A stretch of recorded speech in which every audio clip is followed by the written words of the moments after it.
Now don't get your shorts in a knot, but I have a theory about electric and some hybrids, like the Leaf and Prius. Both good vehicles. However, with the exception of maybe Vancouver taxicab drivers, where fuel economy is the only priority, many others buy these vehicles simply because they stand out visually and tell the world, I'm doing my part to save the planet. Nothing wrong with that. However, General Motors with the Bolt EV saw potential buyers not interested in making a statement. They just want a practical vehicle, and if it happens to be electric, so be it. I'm not suggesting that Kia was in the same meeting with General Motors. However, Kia has definitely seen the same opportunity, but in a different segment. And this week, we're going to check out Kia's newest baby. It's called the Niro. The back seats fold down flat, lots of room for cargo, lots of room for passengers, and I think it's a pretty nice looking vehicle. And oh, by the way, it's a hybrid. The Kia Niro represents, for Kia, our very first dedicated hybrid vehicle designed from the ground up. And it really, not only from an engineering standpoint, as an opportunity to really optimize the chassis and the technology, it was a great opportunity for us to kind of optimize styling with this vehicle as well. We've put the battery under the rear seat.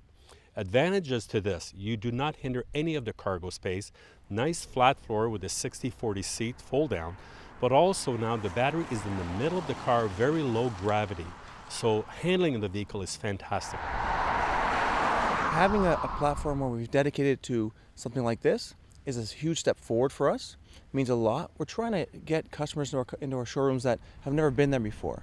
We want to get some conquest sales from people that have never experienced Kia. This is a great way to try and attract them. CVTs, or continuously variable transmissions, say that 10 times, are obviously here to stay as more and more car makers are adopting them. Among other things, better fuel mileage, etc., etc. However, as you probably know, I'm not a big fan, and obviously neither is Kia.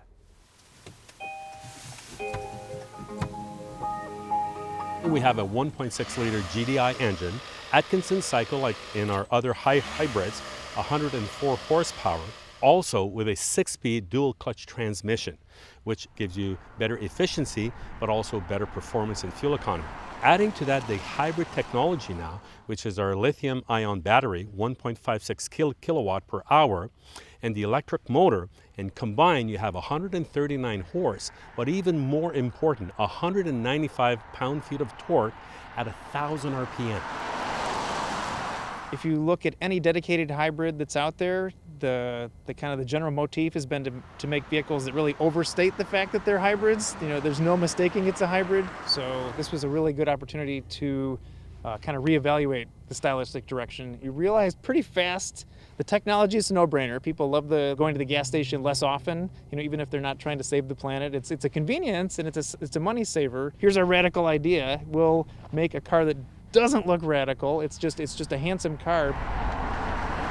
Inside the Niro, it doesn't get any better. A real premium feel, especially if you go with this nice leather, which includes a leather-wrapped heated steering wheel. The front seats are very comfortable, and there is lots of room in the back for at least 2 people. But what I find really cool is the navigation system, which uses topography to actually help your fuel economy. For instance, it can tell whether you're going uphill or downhill, and the hybrid system will adjust. Very smart. And speaking of smart, do you know where the name Niro came from? Near zero and hero. And that's why the marketing folk make the big bucks. First of all, the people who will buy this vehicle want the versatility.